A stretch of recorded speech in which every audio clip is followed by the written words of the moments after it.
de regreso con sus padres y yo trataré de acortar el mensaje para que nuestros niños no se aburran mucho. Que la gracia, la paz y la misericordia del Señor Jesucristo sea con cada uno de ustedes ahora y siempre. Amén. Muy bien, hemos estado escuchando estas lecturas, especialmente la primera lectura que habla de los mandamientos en un libro de la Biblia. Yo creo que casi todo el mundo ha escuchado los 10 mandamientos y es algo que se enseña en el catecismo, cuando damos clases de primera comunión, cuando damos clases de catecismo, clases de adultos. Tratamos de enseñar lo que son los 10 mandamientos y lo que significan para la vida cristiana.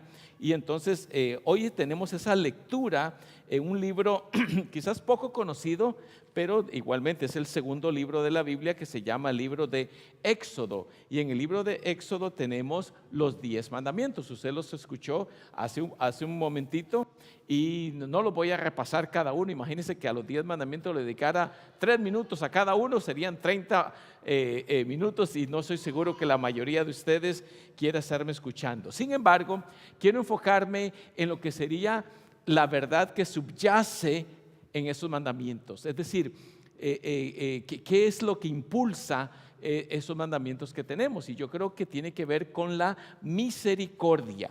Ese es el punto que quiero enfocar, y voy a usar unos cuantos pasajes bíblicos para reforzar esta idea, porque estoy seguro que hay muchos mandamientos. Vivimos en una sociedad que está organizada por leyes, que es lo normal, y para interpretar las leyes están los abogados que nos ayudan a navegar, digamos, es así, esa selva de tantas leyes que existen que uno no las entiende. Entonces, pensando en la ley y los abogados, encontré esto. Un hombre va a un abogado y le pregunta: ¿cuáles son sus honorarios por una consulta rápida? $500 por 3 preguntas, responde. ¿Tanto? Efectivamente. Y dígame, ¿cuál es su tercera pregunta? Ya lo captaron. 500 por consulta, ¿qué le parece? Otro abogado, un respetable profesor de derecho, le dice a sus alumnos: recuerden, muchachos, lo más importante cuando se es abogado es saber que algunos casos se ganan y otros se pierden, pero en todo se cobra. Buen abogado. Y algo ese simplemente me gustó, se los agregué para los que tenían metas de fin de año. Creo que ya es hora de hacer ejercicio, porque esto de la belleza interior no me está funcionando. Los 10 mandamientos, de hecho, en la Biblia se le llaman las 10 palabras. No se utiliza la palabra mandamiento, sino palabras, las 10 palabras. Y no los voy a repasar. Yo sé que probablemente la mayoría no se acuerda a detalle de cada uno, pero mi propósito no es hacer una revisión de los mandamientos. Usted lo tiene en las lecturas del libro de Éxodo, que aparece, donde se habla de lo que significan esos mandamientos. Pero yo me quiero enfocar en algo más, porque los 10 mandamientos es simplemente un resumen de toda una ley, un cuerpo legal que es amplio, complejo, etcétera. Y de hecho, los expertos en Biblia, al estudiarla con detenimiento, se dan cuenta de que no solamente hay 10 mandamientos, sino que en toda la ley de Dios, en todos los libros, aparecen 613 mandamientos. 613 mandamientos. Ahora, esto es abrumador. Si no conocemos los 10 mandamientos y nos ponen 613 mandamientos, es imposible conocerlos y cumplirlos a cabalidad, creo yo. Pero el propósito no es memorizar y hacer un checklist, una lista de chequeo a ver si estoy cumpliendo con cada mandamiento. Eso es imposible. De hecho, yo no sé cuántos de ustedes saben de que cada estado y cada país tiene leyes, y hay mucho más de 10 leyes. Hay miles de leyes en cada país, en cada estado, miles y miles. Y no las conocemos sino hasta que necesitamos ayuda legal o nos metemos en un problema, porque el propósito del cuerpo legal no es memorizarlos, sino que tienen el propósito de traer orden y dirección. Orden y dirección, porque la ley nos guía en la vida. La ley de tránsito, por ejemplo, nos guía para poder manejar de forma responsable en las calles, conocer las señales de tráfico, entender las luces, entender cuando hay que ceder, cuando hay que avanzar, los límites de velocidad. Las leyes traen orden. Usted no se sabe de memoria todas las leyes, pero en general existen para poner control y límites al área donde vivimos. Eso es lo normal. De hecho, también los 10 mandamientos y todos los mandamientos traen, por decirlo así, prioridades para que usted y yo sepamos dónde debemos enfocarnos en la vida. Digamos, amar a Dios, amar al prójimo, honra a tu padre y tu madre, etc. Es decir, estos mandamientos nos hacen ver cuáles son las prioridades hacia dónde se debe dirigir nuestra vida. Pero como dije, no podemos memorizar y conocer a cabalidad cada uno de los mandamientos, y no ese es el propósito. Porque como dije, los mandamientos solo quieren existir para dar una dirección y poner ciertos frenos y límites a la vida para entender cómo debemos gobernarnos. Toda organización humana, subrayo, tiene normas y leyes. Toda iglesia como esa, cuando se constituye como tal, el gobierno local dice que para inscribirla en el IRS como una iglesia debe tener una constitución de normas y leyes que gobiernan una iglesia. Eso es lo normal. La mayoría de nosotros conocemos solamente, digamos, la parte del domingo, los cantos, la predicación, el sacramento, todo eso es importante. Pero para ser iglesia, el gobierno local y el gobierno federal exige que exista una junta directiva, un tesorero, una constitución con leyes que gobiernan esta iglesia. En todo lugar vamos a encontrar eso. Usted va a la escuela, existe lo mismo. Usted va, por ejemplo, a su trabajo, lo mismo. Va a cualquier club o sociedad, van a haber normas y reglas que cumplir, porque de otra manera no habrían controles. Es, por decirlo así, lo normal. Pero para nosotros que somos, digámoslo así, participantes de esos grupos o clubes, vamos a ponerlo de esa forma, debemos pensar cuál es el principio rector o los principios rectores que gobiernan toda institución humana.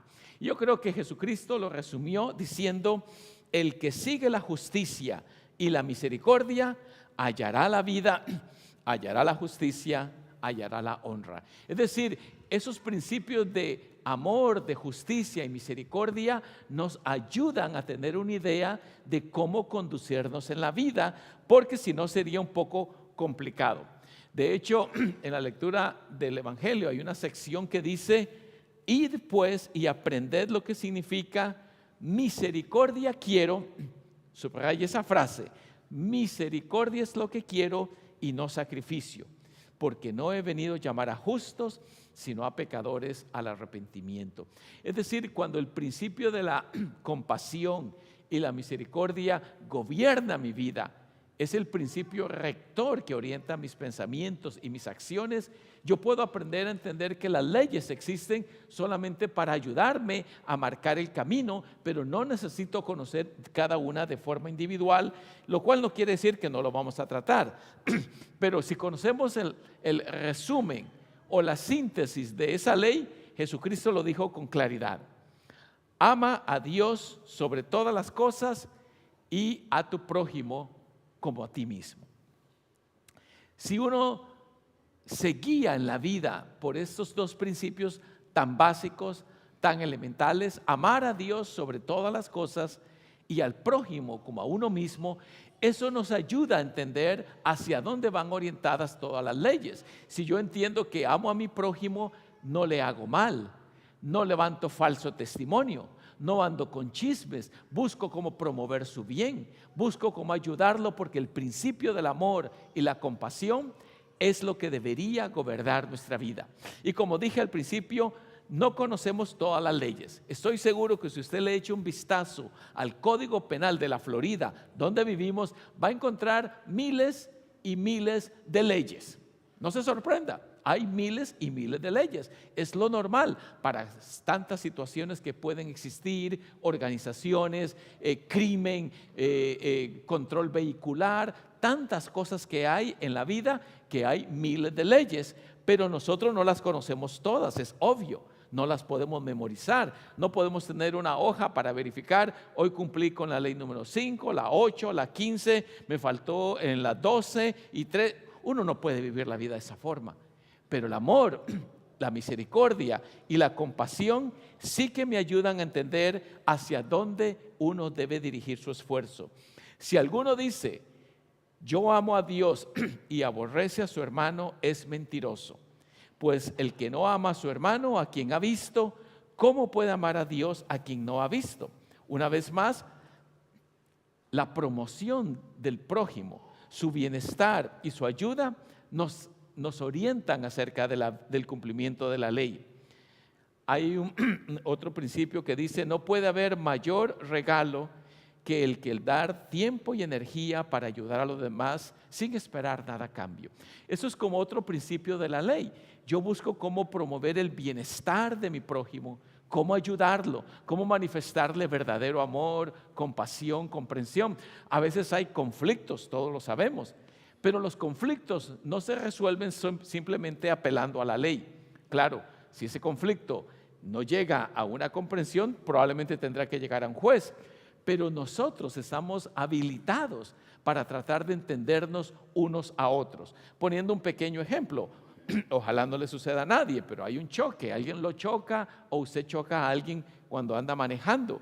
La ley dice que usted y con el que chocó se pueden poner de acuerdo.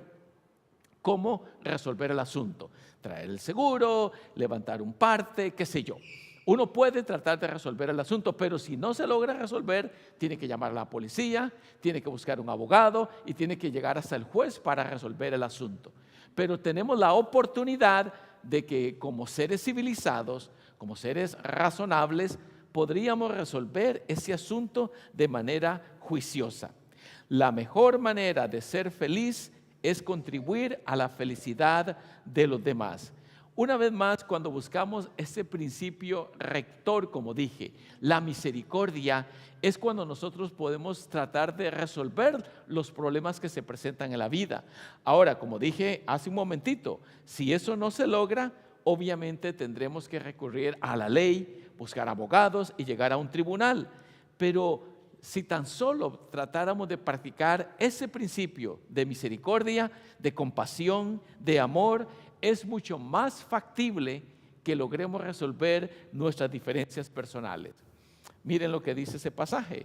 Andad pues y aprended qué cosa es misericordia quiero y no sacrificio, porque no he venido a llamar a los justos, sino a los pecadores. Es decir, Él quiere que aprendamos. Me gusta esa palabra que aparece allí. Aprendan, ¿qué significa? Es decir, no cae automáticamente la dimensión de lo que puede implicar la misericordia, pero tenemos que aprender en la vida diaria y en la vida práctica qué es lo que quiere decir. Y aquí hay un par de frases que nos pueden ayudar. Nunca sabrás por lo que alguien está atravesando. La gente sufre usualmente en silencio. Es por esto que es tan importante ser compasivos con todas las personas que conocemos. Una vez más, el principio de la compasión. Y este principio yo apelo y exhorto que también debe ser aplicado a uno mismo. La autocompasión es simplemente ofrecernos la misma amabilidad que ofreceríamos a los demás. Porque cuando nosotros también nos amamos a nosotros mismos en una medida sana y apropiada, es más probable que tengamos mejores relaciones interpersonales. Y como lo resumió nuestro Señor Jesucristo en lo que se llama la regla de oro, trata a los demás como quieres que te traten. Sé que no es fácil porque hay personas difíciles, quizás yo mismo, usted mismo sea una persona difícil, pero una vez más, esos principios generales en la ley nos ayudan a saber hacia dónde orientar nuestros esfuerzos. Y aquí dice el Señor Jesucristo, que es la regla de oro en Mateo 7. Así que en todo traten ustedes a los demás tal y como quieren que ellos los traten a ustedes. De hecho, esto es la ley y los profetas. Ahí se resume todo, dice. amar a Dios, amar al prójimo. Esto es el resumen. No tenemos que ir más allá. No tenemos que aprender a memorizar las leyes, conocer a detalle cada uno de los mandamientos, lo cual no está mal. Yo me he dedicado mi vida profesional, por decirlo así, al estudio del texto bíblico. Pero eso no me hace mejor ni más capaz que los demás, porque una vez más aquí tenemos el principio rector, la regla de oro que me ayuda, que el amor y la compasión es lo que debería prevalecer en mi carácter, en mis acciones y en mi personalidad. Y ahora que la paz de Dios, que sobrepasa todo entendimiento, guarde sus corazones y mentes en Cristo Jesús, Señor nuestro. Amén. Puestos de pie, vamos a cantar el próximo himno.